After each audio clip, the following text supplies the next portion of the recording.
we wanted to get different perspectives from a wastewater utility, and the next person I'm going to introduce is operates the Charles River Water Pollution Control District, a regional wastewater entity, and we're going to get some additional perspectives. But Liz has been there for quite some time, and she's worked on a whole bunch of projects and just basically trying to keep. And again, her bio is also in the resource guide. So with that, Liz is going to make some brief remarks. The next three speakers do not have presentations. So the way we envision this is that it's going to be a little free flowing where Liz is going to talk about, this technology, what she's learned so far and her other experiences about how this could potentially fit in and start the questions right there. And then we'll go to our other perspectives. And I think those questions may come up for the other panelists. So Liz? Do you want me to come up there? Yes, please, if you don't mind. All right. Again, Liz Taglieri, the Executive Director at the Charles River Pollution Control District, Advanced Regional Wastewater Treatment Plant in Medway, Massachusetts. We are designed for 5.7 million gallons per day, so medium size.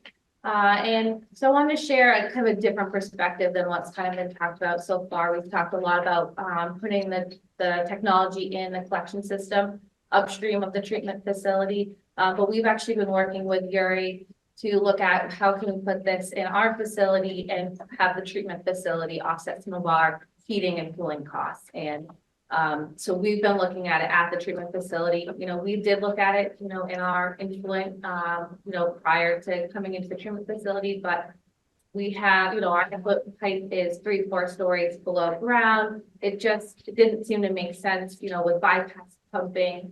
It's right in our main driveway. So we were like, let's see if there's something easier, more accessible on site.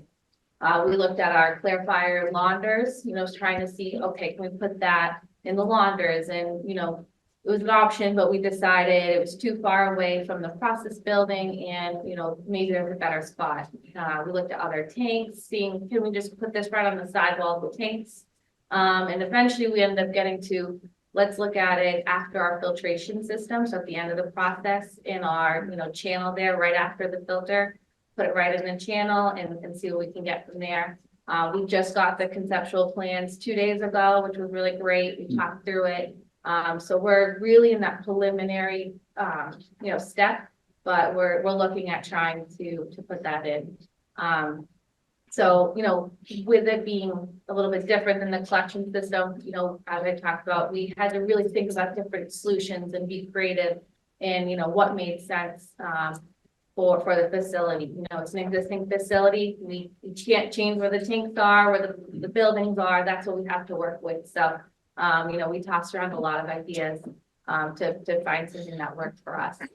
And maybe another treatment facility, doing a construction upgrade, that might be a great time to easily tap in and put this, one of these systems in at that time, save some construction costs there.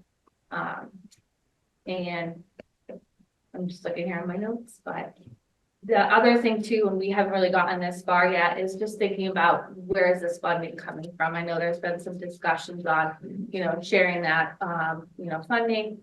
I was looking at, if you're looking at it just from a capital item, all the, the utilities were definitely seeing a lot of increase in operation and maintenance costs, just with chemical increases and all the things across the board with inflation. We all know that. And so, we don't have as much money to be able to dedicate to something like this. And also on the capital end, a lot of facilities are aging. We're trying to just upgrade the facility, make sure we meet our permanent effluent limit and maintain facility operations. So we don't have a lot of extra cash to really be able to put into this. So, any grant funding that we, can be put into this, any incentives would be really great. And on the incentive things too, if we can get, even if it's not just for the municipalities, but like having an easy application, something that's maybe a little less cumbersome is always really helpful to kind of push these things through, kind of quickly.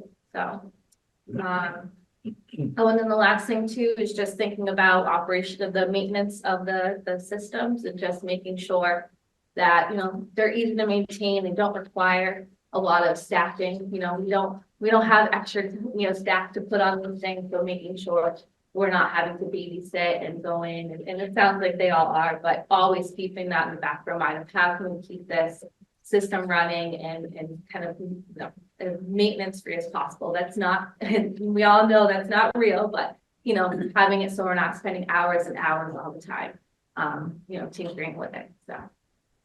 Kind of our facilities perspective, things to think about. Thank you.